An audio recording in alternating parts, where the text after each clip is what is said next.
So I think it's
Awesome. Good morning, everyone. I'm Mary Freudenberg, Board President. Thank you for joining us this morning and welcome to our final Activity and Wellness Center and Pool Enhancement presentation. Just a few quick things before I turn it over to Jim to do the presentation. There are a number of people who were involved in this effort, a number of volunteers that made today possible, starting with the Strategic Planning Committee, the Facilities, the Finance Committee, and most importantly, the Facilities Planning Committee, who have spent countless hours visiting other facilities, doing analysis, meeting with contractors, et cetera. So the things that we value most in Conisty don't just happen by themselves. It happens because of our wonderful volunteers and the support of our membership. So I hope you'll be happy with what we're about to bring you today. And the other thing I wanted to mention was decisions to move forward, make enhancements and spend money don't just come out of thin air. There's a lot of analysis, a lot of research that's done. The Strategic Planning Committee looked back at member surveys going back to 2014, as well as new buyer surveys, as well as the Facilities Planning Committee did their own survey. And throughout the years, we looked at hundreds and hundreds and hundreds of comments about the wellness center and the pool. And basically what we've heard from the majority of you is that we want a kick-ass wellness center that we can be proud of, something that's got more room, that isn't as cramped. We will come if you make these enhancements, and then also an improved pool experience that will allow us to utilize the pool more than just a few months out of the year. So I'm excited with what we're going to present to you this morning. And with that, I will turn it over to Jim. Thank you. Thanks, Mary. Thank you, everyone, for coming out today. This will be. Broke after I gave it to him. Let me just switch this out. Over here.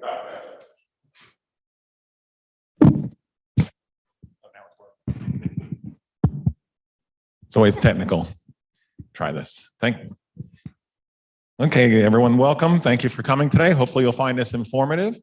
That is always the goal of the presentation. So why are we all here today? We are going to look at a proposal for an activity and wellness center, as well as a pool enhancement. We are going to take a brief look back.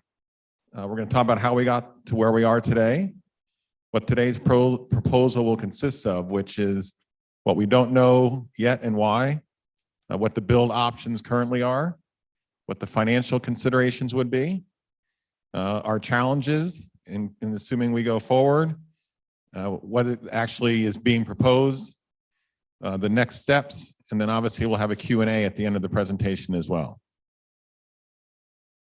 So as Mary said, going back many years, the wellness, especially the wellness center, has been talked about. Going back to 2016, the board had charged the facility planning committee to study the need, look at locations, design some preliminary layouts, and obviously the pandemic impacted the timing of the work.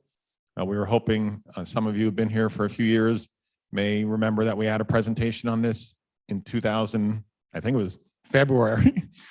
Yeah, February 2019, and then 1 month later, the world changed. So we stayed in it though and continued to update and advance our recommendation, and that's why we're here today. And in 2018, this also became a top Big 5 initiative of the board of directors. So we've continued to have this in our initiatives year after year until today. As Mary said, we've done numerous surveys. The most significant one we had a huge amount of response was to the Facility Planning Committee survey that was done in 2019. And we had 800 people respond to that, which is basically well over 50% of the community completed the survey. And the next two slides, we're going to talk about what the survey basically revealed. 63% of the people said they needed significant demand for large, clean space for exercise classes with highly trained instructors. We needed a larger fitness center with supervision and state-of-the-art safe equipment. That's 64%. Need for a clean, dedicated facility not shared with other activities was I think the highest percentage, 70. What else did it reveal? It revealed that we needed enough more meeting space for clubs and activities that wouldn't compete with the primary clubhouse functions, such as dining and other bigger, larger groups that use the clubhouse. For anyone who walks through the clubhouse on a daily basis, you'll notice whether it's Carolina 1 or 2 or Blue Ridge or downstairs in the trophy room, there's a lot of meetings. There's small groups that get together, 8, 12 or less people that are taking up significant space. This proposal will allow have 4 and or 5 meeting spaces that would allow up to 24 to 32 people, all separate, so that we can move a lot of those smaller groups into this space and free up the clubhouse. Many more members will utilize an A&W facility if more modern, and many will no longer travel to Brevard for the same. So right now, I'm going to use pre-pandemic numbers. In pre-pandemic, we had about 200 members that were members of the wellness center itself. But the survey that we sent out also said there's about well over 200 that are actually going off-site somewhere in the Brevard area, mostly to Brevard Racket Center or 828 to use to get their exercise and wellness demands met. And over half of those said they would come back if we had a better, more modern facility. The survey at the time mentioned that we needed more parking needs, especially if we're going to add another building here around the clubhouse campus. Obviously, we already addressed that issue, building a lower parking level a couple years ago. So we've already addressed that concern. We also had 3 meetings similar to this meeting back in 2019. They were just regular chats with the board, but they were specific to this topic. We had well over 300 members attend those sessions, and a lot of those members were also club representatives that attended. What they said pretty much mirrored the survey, saying that you need a dedicated exercise, stretch, yoga, dance space, what they call the Cherokee room. As many of you know, this area here used to be the area that we use mostly for classes. Now we have the downstairs one under the deck that we renovated that we're using currently. We also need additional storage and meeting space. The meeting space we'll talk about in the new building, but storage space has also, or will be resolved here, hopefully this year. In our 2022 budget, there was an approval to expand the Cherokee room out this way which was actually part of the original Cherokee room plan years ago. That was deleted due to cost constraints, but we would add that storage area, and that's already been approved. We are in the process of getting that engineered and priced out, and we believe that we can do that for what was budgeted. So we'll hopefully have that done by the end of this year. The other thing that both the survey. Hello. No, I didn't break it. Was that access to the new fitness center should be included in the annual assessment. We actually started that process a little bit this year, where we reduced the membership fee already for the wellness program. And if this goes forward, we're looking to do that even further. And then a big one, again, like Mary said, was year-round swimming, or at least a longer seasonal use of the pool. These 3 quotes we put down from those meetings that we felt were the most significant quotes that we heard by all the people in those meetings. One being, we need a big and bold A&W center. We need a new A&W center is vital to the community, and getting a new A&W center is my #1 priority. Oops, too quick. So myself and the FPC have been working diligently for the last few years, and I know some of the members are here today, so I want to let them show their hands while I write their names. I know Chairman Chip Webb is here in the corner. Carl Burkhardt, I think I saw him walk in. He's in the back of the room. Jordan Clark, he was here yesterday. Vince Chula, Marty Hodgkins, Walter Perry, Gene Rowe, and Vince Tidwell. Good group of people to work with. And all of them have different experience between architects, design, engineering. So a lot of good talent within this group. So they did some other research besides the surveys. They did all the analysis of the member surveys. They did review similar competing communities and fitness centers around us, so that we get some ideas of what they're doing, good, bad, indifferent. We looked at all the different locations within our property that would make the most sense, including repurposing other facilities, parking adequacy, which we've already talked about, site planning, and then preliminary design work to get us to where we are today. This is what we call the decision tree that we use. I'm basically talking about the same things we talked on the last slide, but this is just something, a visual that helped us get to where we are. We talk about number one, location, parking, competition, benchmarking the other communities and fitness centers, the pool impact, site planning, the surveys, usage and space, insurance costs, options, and then obviously the overall option costs of what we're going to propose. Those are all the things that helped us get to where we are for this recommendation. So what do we propose? What is the FPC proposing today? They were proposing a 12,000 square foot activity and wellness center. That would be a 2-story building. It would include an exercise equipment room, obviously. That's basically would be double the size of the current fitness center. The current fitness center is 1,100 square feet. The new exercise equipment room would be 2,100 square feet, give or take. We'd have a floor exercise classroom with the ability to have online interactive exercise and learning as well. That would be dedicated for classroom space, and it's also approximately 2,000 square feet. We would include an activity room, which would basically be a multi-purpose room that could be used for, multiple type of activities. Again, that's around 2,000 square feet because that's up above one of the other rooms. Then it would also include 4 meeting rooms, one of them being a little over 800 square feet, which we could subdivide with a panel. So you could have either 4 and or 5 meeting rooms. The other meeting rooms would all be approximately 400 square feet. So you're talking having 4 to 5 rooms that could hold anywhere from 24 to 32 people, depending on what kind of use you're doing in those rooms. Obviously, we'd have restrooms, including showers, lobbies, and gathering space. Then an outdoor pavilion with the class area as well, and a small amphitheater in front of the building, which you'll see when we get to the design phase. The location of the building is being proposed to be right here across from the clubhouse. From the Cherokee room here, if you saw that white truck, you're basically taking that big knoll that's out here in front of the clubhouse down to ground level and building this 2-story building, which gives nice, easy access to the building and walking back and forth from the clubhouse to the A&W. We are also looking at the addition of a pool enclosure to allow for year-round use for the pool. We would also expand the pool into a more resort-style main pool with up to 5 lap lanes. This pool would basically be almost more than double the size of the current one we have. So you could have up to 2 lap lanes available while you're still having, say, water aerobics or other activity in the pool. We would also enhance the kiddie experience by creating a splash zone park, as opposed to having just a little kiddie pool. We would upgrade and build a new pool bathhouse, and obviously create more social gathering areas and a large pool deck to accommodate more furniture and social opportunities.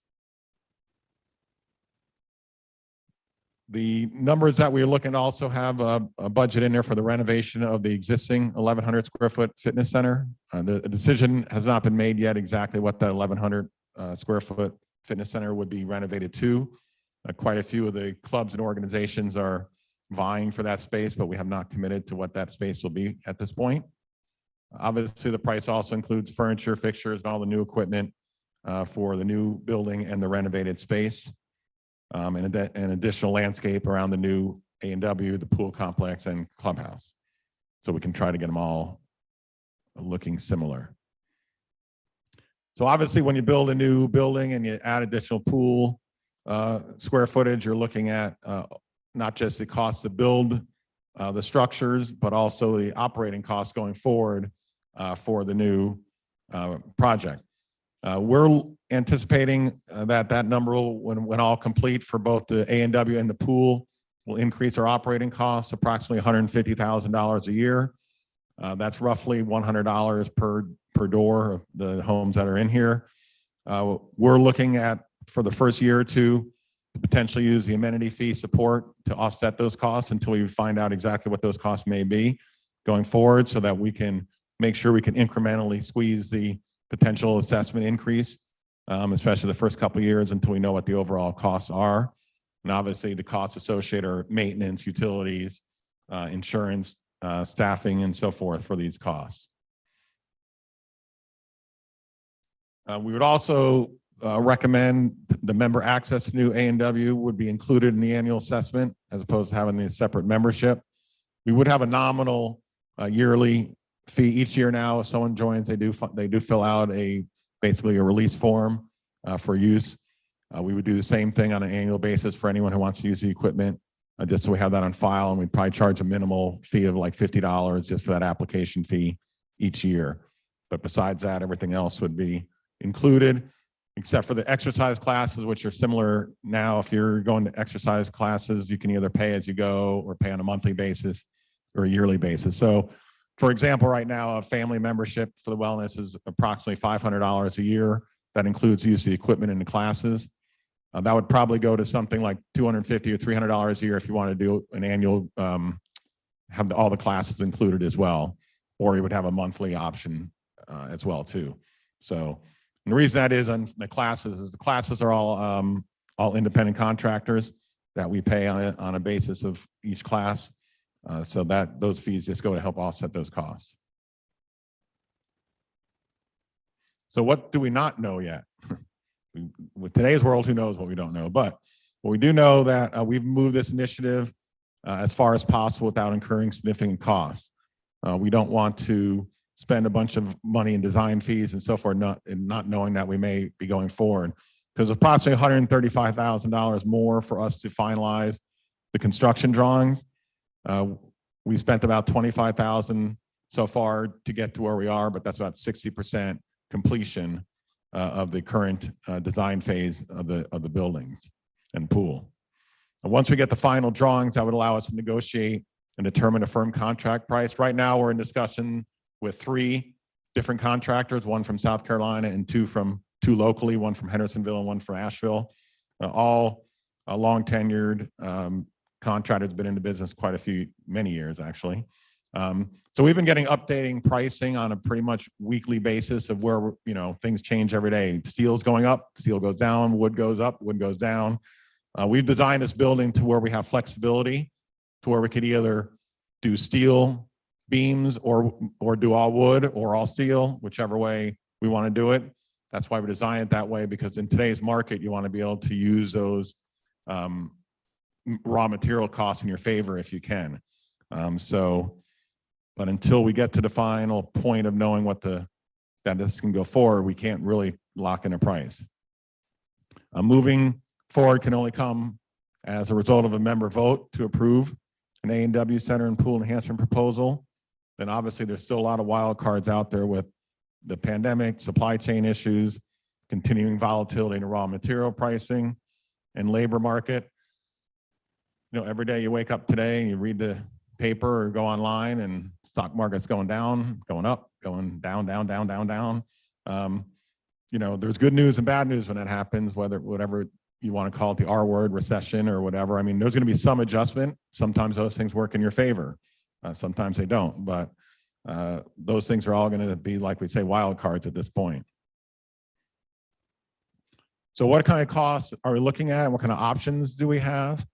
Well, obviously we have the choice of just building the A&W Center, which is approximately $3.9 million all in with the equipment and everything else. What we're also recommending is that whichever way we go, that we actually borrow some of the money. Some will say, why would we want to borrow if we potentially have all the cash in the bank? Well, the one thing that we want to do is we feel that the people coming in thereafter this is complete should also be paying into this as well, not just get the direct benefit from that. So right now in the amenity fund, that all includes the money that you all paid in this room because you live here already. Some of you may have paid a very low amount. Some have paid a higher amount, but right now that number is $10,000 every time a purchase of a home occurs in the community. We feel if we borrow some money, then at least coming in, those people, we would pay the amenity fee back, use their amenity fee to help offset that borrowing. And even though the interest rates continue to go up, right now we're pretty comfortable that we can lock in, because of the banks we've talked to, a rate of less than 5% or up to 5%, which is a lot higher than it was years ago, but historically still a very low interest rate, especially for the type of funding we're talking about. And then if we were going to build the A&W and do the pool enhancement project together, it'd be 5.7 million. We would potentially incur debt up to 2.5 million. And you can see here again how both of those we pay back through the amenity fee for 7 years is what we're proposing, a 7-year term. But you'll see here on the special assessment line, there is no special assessment for either way, whether we just do the A&W or the pool project. This would all be paid for out of current funds, and then the borrowing and future amenity fees coming in for the next 7 years. And I have a slide coming up that will show you sort of the financial impact of this going forward. So the FPC is making the recommendation, and the board agrees that feel that doing the A&W with the new pool complex is really the best option that allows us to balance owner priorities that are consistent with the CFPOA strategic plan, and with the new buyer and member surveys that we've done over the last 5 or 6 years, indicating desire for up-to-date and optimal amenities with minimal debt. This also allows us to do our next principle that we work under, which is to take care of what we own. This allows us to add the additional space, reconfigure the existing clubhouse space, and relieve stress on the Cherokee room and clubhouse scheduling challenges.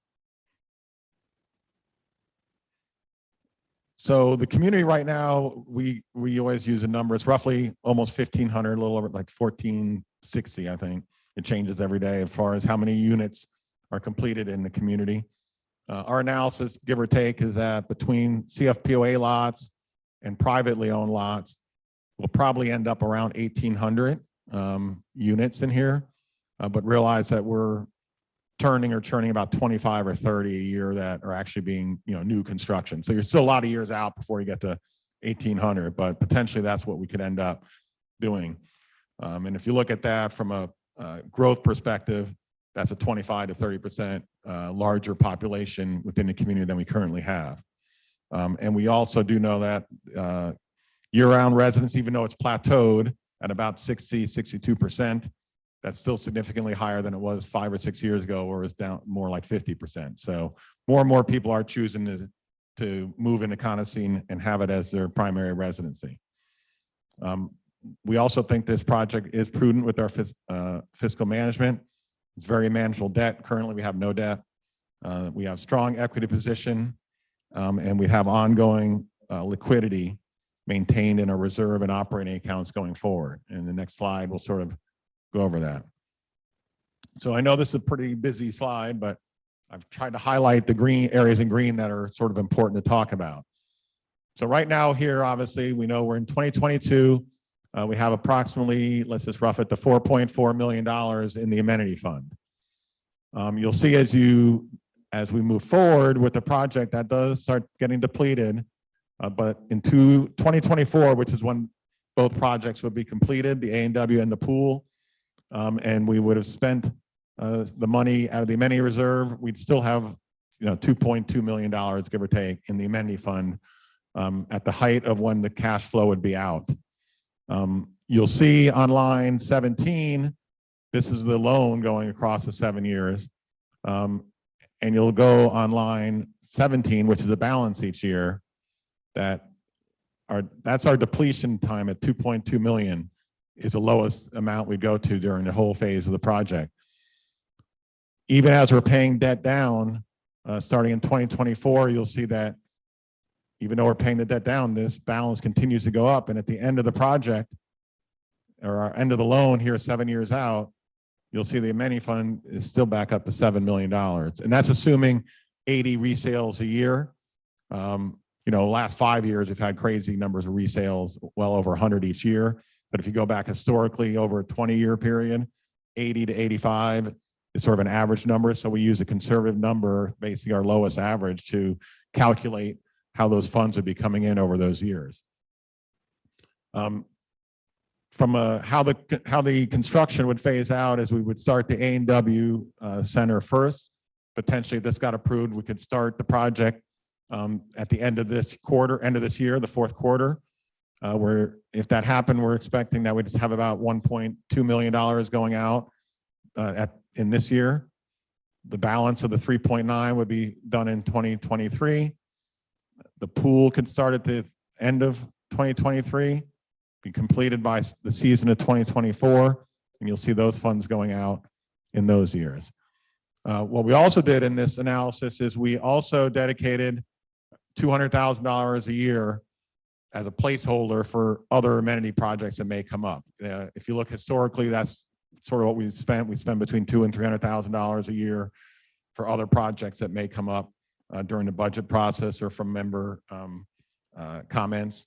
So we made sure that we put that money in there as well, just so we have some money to spend each year for smaller projects that may come up along the way.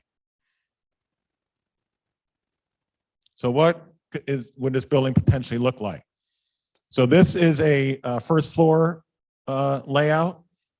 This is the scale, but we have to shrink it down to fit it on the slide. So obviously it looks a lot smaller than it really is, but this would be the fitness center side. Again, like we discussed, a little over 2,000 square feet, almost 2,100 square feet, which would be full with equipment, all new equipment. You'd have your lobby, your elevator, because it is 2 stories, your men's and ladies locker room with showers, the snack bar / social gathering spot. On the other side, you have a mirror image pretty much of the same square footage. This would be your classroom, dedicated classroom space, which is approximately 2,100 square feet as well. This is sort of a 3D version overview from looking above of what this space would look like. Again, it's not the scale, but it gives you a good idea of how much equipment you're talking about in this area here. Space of the lobby, bathrooms, and the exercise classroom. And this is a nice video that just sort of gives you a virtual walkthrough of this first floor space. Oops. There we go.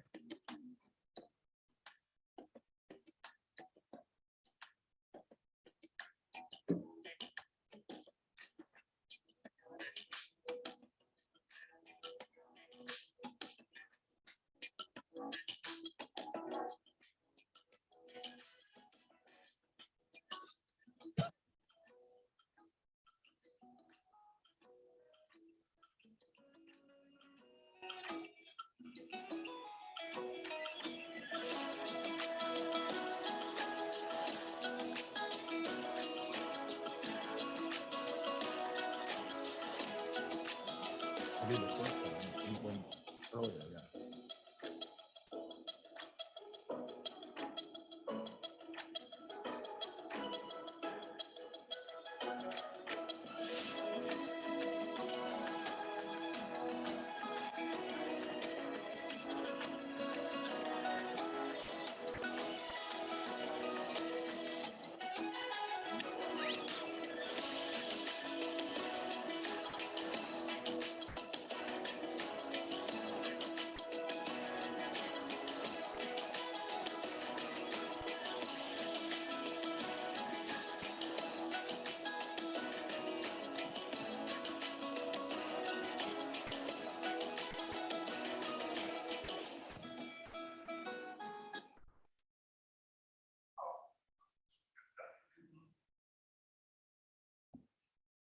So now let's look at the upper level. So the upper level basically duplicates your mirror image of the first floor. You'd have the activity room. That also says gymnastics. That's a whole code issue from an architectural perspective of how the building is rated. So that's why that word is in there. But basically, this is the large multi-purpose room. Again, almost 2,100 square feet. You have your lobby, restrooms upstairs, a small office for the person who oversees the building. And then you have the 1, 2, 3, 4 meeting rooms. And this is a big meeting room that would have a partition so you could subdivide that. So again, those are all meeting rooms that are quite large and could accommodate most of the different groups that meet in smaller groups. So that would be a nice thing to have to help take the stress off the clubhouse area.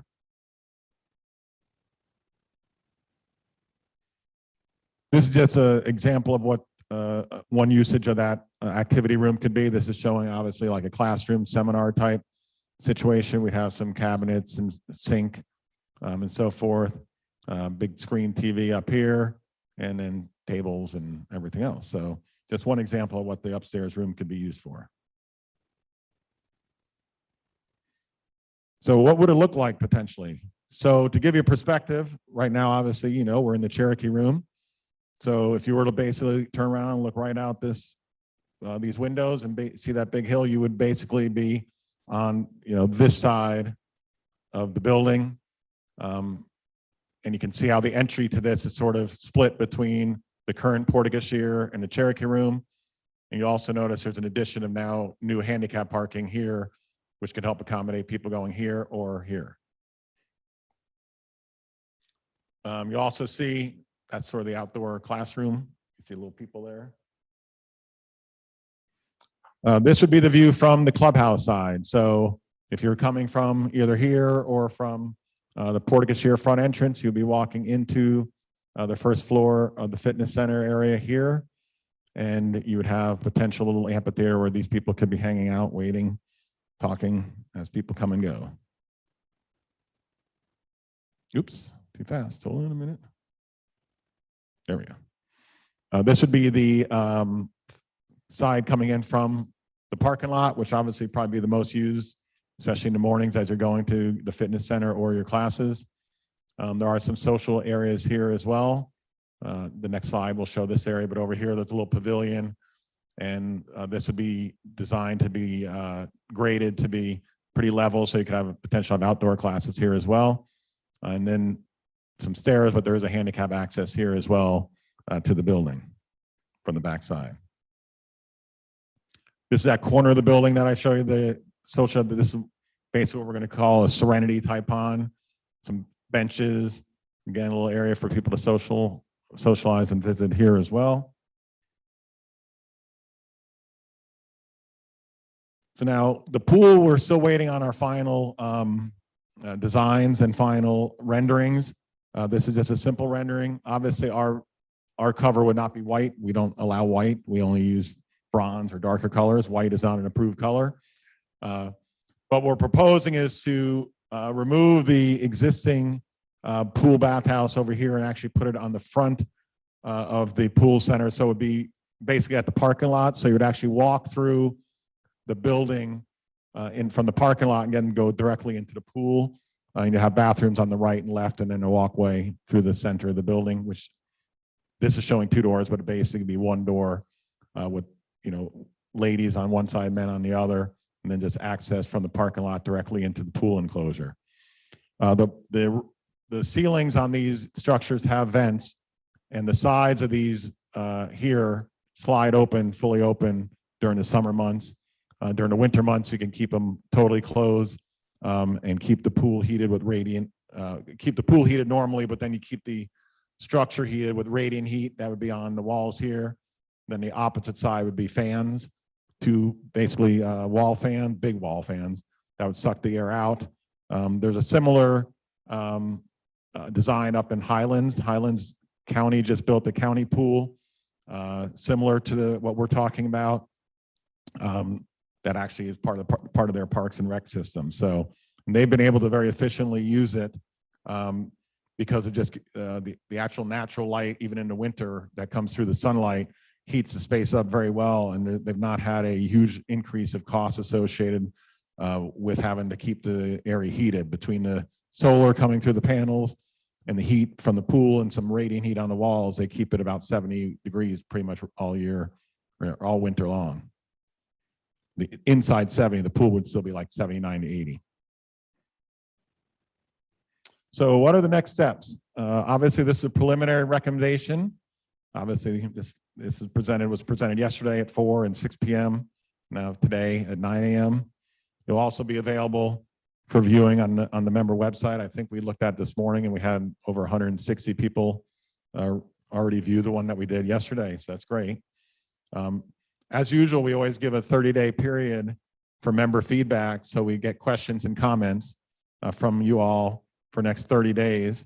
And you would do that to the CFPOA at ConnestyFalls.com or send it directly to me, whichever way you want to do it. We compile all those questions and comments. What we normally do is put a FAQ together, frequently asked questions together, so that we can talk about that at the next presentation, what we call a final presentation, where we will take all that feedback, all the commentary. If we feel that we want to or need to make any changes to what we've proposed, we would do that and present a final presentation to the membership. And then the board would decide whether they want to proceed on moving that forward to the members for a vote for the project. So if the board did do that and said, let's push this out to the membership for vote, we would send this out on June 23rd. There'd be an informational package with a ballot to be sent out electronically to all voting members with an email address on file. Just like we did on our last budget, if there's any hard copy packages can be mailed to any member without an email. And to those members who request a hard copy, we would do as well. If someone wants to vote that way, they're more than able to do so. Members would have until July 18th, or July 8th, sorry, to submit their vote. Obviously, the election committee would certify those votes like they always do, and then those results would be announced immediately thereafter. So if this was proposed and voted upon in positive, what would happen next? So we would then go out and get our detailed construction drawings completed by the architect that we're already using. It'd take about 2 months to do that. Bid packages would be distributed to up to 3 qualified general contractors.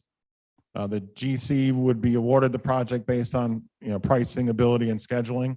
The lowest price is not always the best contractor to go with. You want to make sure that they have the ability to handle the project and they have the ability to do it on a timely manner. So if all this was approved, this project could potentially start in the 4th quarter of 2022 or the end of this year, with an estimated completion of a year, give or take. So you'd be done in the end of 2023. Again, while this is going on, it wouldn't impact the current fitness center or use of the clubhouse.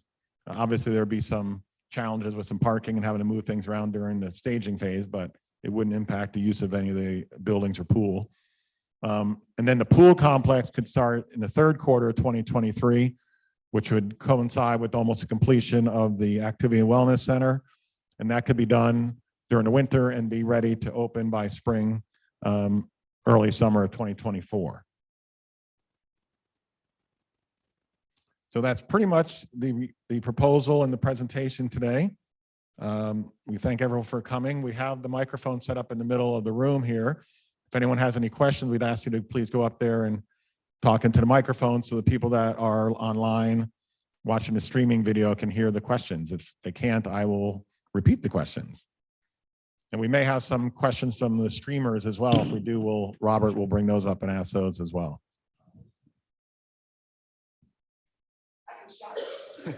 I can hear you.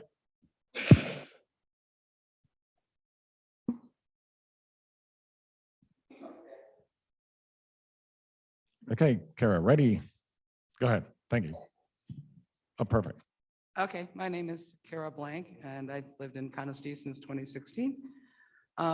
This is a great presentation. It's a very provocative type of improvement. But given all this extra space, I was curious as to whether residents could expect expanded food services in terms of, hours of operation options. Yep. If you can find me employees to do it, I'd love to. Okay. I know that's a challenge. I know that's a challenge. And just so everyone understands, because I hear, we hear this all the time, and sometimes it sounds to, especially the people that are working here, that they're not appreciated or that we're not doing the best we can. We are. I mean, we're basically working at a 50% level in our kitchen. I do have enough. We are getting close to have enough front of the house people, but if I don't have enough people to cook the food, I can't serve it, right? So, and to put that in perspective, and I guess I'm taking some of the brunt or blame, and I want to explain my thought process. So right now, in the labor market, I can go work at Chick-fil-A for $20 an hour, or up to 25. They're starting people at 20. We don't have a person in our kitchen making that. So if I want to compete with that, I basically have to take everybody in the kitchen and bring them to what, 22 or 3, right? Some have been here 15 years or more. And then start bringing people on at 20. That's a 30% increase of what we currently are paying. So it's approximately almost $150,000 to $200,000 hit that we take if we want to do that today. Once you do that, you can't go backwards. Right. Okay, you can't go backwards. So my logic is, and you know, maybe hopefully I'm wrong, but I think there's going to be a correction somewhere along the line. And when there is, you're going to have potential layoffs, you're going to have all the things that happen, and you'll probably be able to get people back at something more reasonable than what we did before. So I don't want to lock ourselves into paying money that we'll be paying for, that you guys will be paying forever.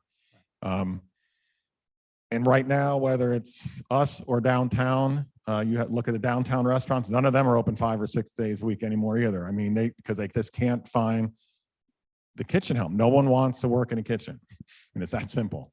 So we'll have to see how it plays out. But to answer your question, if we're in a normal environment, yeah, you're going to go, you have to go back. We all want to go back to what we were going to do before as far as food and beverage goes. Yep. Do you have an opinion as to how this would improve our opportunity to say, lease this space for private functions or conferences?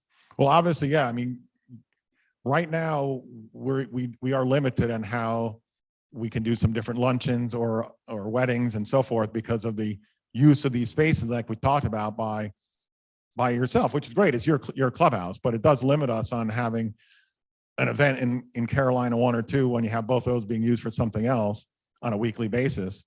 And if you kick those people out, trust me, if you kick the card ladies out, they don't like you. So, so it's just what it is. So yeah, there would be opportunity potentially to use that space and create other revenue that we can't do now. Offset the cost of the whole thing. Right.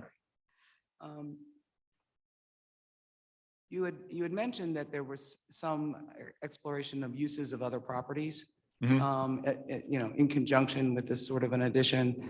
And in 2020, we learned a lot of different ways to use Atagahi Park. Right. The equestrian center is being considered as a place for improvement. Yep. How does that dovetail with this plan? Right. So I don't know if I totally know the answer to that question, but what I do know is that, especially over on the west side, on Wanteska side and Ugugu, that's where all the growth is happening. So I believe that if you do the equestrian center, which we're talking about, which is you know, I hate to use minimal, but a small amount of money to make a significant improvement down there. And you are getting a lot more activity there between the dog park, between, you know, the organic gardens now are more than double what they were before. They're doing events. I think the organic gardeners, I don't know if any of them are here in this room, but they're doing an event, I think, this weekend that are obviously all challenged depending on weather. So I think those usage, we're finding people that live over around Wanteska in that area. Some of them are starting some social groups and they're going to start using that little Wanteska building on a regular basis. So I think if we start being able to use those spaces to use for some of the smaller groups, you'll allow the clubhouse to be more free for a lot more different things that could create revenue. And I don't know who's in charge of colors here, but truthfully, Not me. that structure over the pool would look terrible in brown. Maybe Yeah, well, we can't do white. When I say brown, it's going to be some type of you know, natural color. It's not going to be white or blue or, you know, I mean, it has to be within the palette that we already have approved colors within Conacy. Well, I'm more concerned from visually being within the structure than outside the structure. So maybe there's. Oh, okay. Yeah. I mean, interior, you can do whatever you want. I mean, so it doesn't have to be both. One could be one, the inside could be one color, the outside could be a different color. Yeah. Okay. And then in the renderings you showed us, that looks like it's more of a wood composition that would blend very well with this Yes. structure. How does steel as an option affect that rendering? Well, the steel option if you built it all steel, that would be the interior. I mean, we can make the exterior look however we want. So even if it's a steel building from a structural standpoint, you can still do the same type of accents that would make it exactly what we're showing here. Oh, okay. Yep. Thank you for your time. Yes, thank you. Good questions. Yes, ma'am. Good morning. My name is Diane Garvey, and a great presentation. I do have a question about the pool because it was a significant part of the budget, Yes. but we only had that one slide. So Right. I'm wondering if before Hope- the next meetings, if there'll be more detail. Yep. You know, like I'd love to see what it looks like when it's opened up. Yep. Um, Me too. Yeah. I mean, I love the pool and I want to thank you for opening it up early this year. So that's my question. Yeah, who would have thought it'd be 90 degrees in Yeah. May? Yeah, I totally agree with you. I've been going back and forth with the pool contractor and their architect. We were hoping to have something better than today, but we won't have the next presentation, the final presentation, unless we have what the pool is going to look like, and it also, you know, how it actually sets, so that we show the pool, the parking lot, the pickleball court, so everyone get a perspective of the space and the surroundings. So we will have that for the final presentation. I'm Joanne McCarthy. I have a question about the pool. You mentioned vents in the ceiling. Mhm. We belong to an activity center in Delaware that had a retractable ceiling, Yes, and it was really nice. I don't know if that's an option that you've considered at all. it is an option. When we get down to the final, you know, construction design and documents, we'll look at that. Right now, I think the number is like, it's almost 300,000 more, isn't it? I think it's like 300,000 more to do the totally retractable roof. So we've looked at it. I mean, in a perfect world, you're right. I mean, it's an awesome scenario. Yeah, otherwise you're talking about an indoor pool with Yeah. some ventilation. Well, you'd be surprised. I mean, when you open all the sides, it's still an open pool. So, I mean, just like it's great to have everything. It's just a question of the cost. That's really what it comes down to.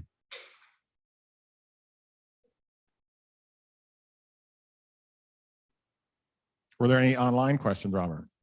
No? Okay. Yes, Ray, go right ahead. Yeah, Ray Tours. I'm a resident for 25 years. I have some concern about the impact on our assessment. Mm-hmm. Can you clear that up for me? I'm gathering from this presentation that there's virtually no impact on our future assessments. No, that's not what we said. The operating costs right now, we're expecting to go up about $150,000 for both the Activity Wellness Center and the pool when they're both complete. What we are saying is for the first year or two, we'd like to offset those costs with the amenity fund just until we get a better handle of what those could be. But the reality is, at some point, 2, 3, 4 years out, those costs are going to have to go up in the assessment, and roughly that would equate to about $100 a year in additional assessment above and beyond what you're paying now. So you're saying that the only impact is the operational costs, that the Going forward, the initial capital construction costs are totally paid correct. by amenity fees. Correct.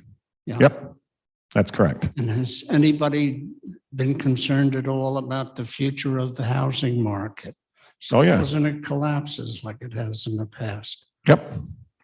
Well, two things. Number one is everyone knows in housing is cyclical, right? So we looked over like a 20-year period of both, you know, booms like we have now, the busts that we had in 2008, 9, those are all included in that historical number. And on average, it's still over 80. It's over like 85. So we use 80 as our number to use going forward.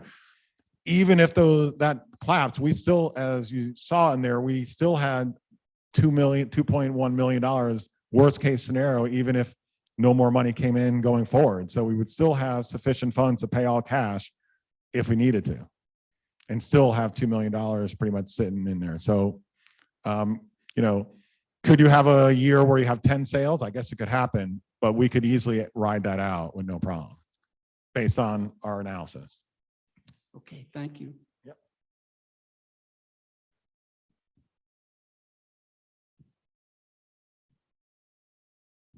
No, if there's no further questions, okay, we appreciate everyone coming out. Oh, sorry. Thank you. No further question. We appreciate everyone coming out this morning. If you do have any questions or comments, feel free to, like I said, send them in at cfpa@conesteefalls.com. And if you want to review any of this, you can review either any of the 3 presentations on our YouTube channel, which was the same link that that was in the email that was sent out. So again, thank you everyone for coming out and have a good rest of the day.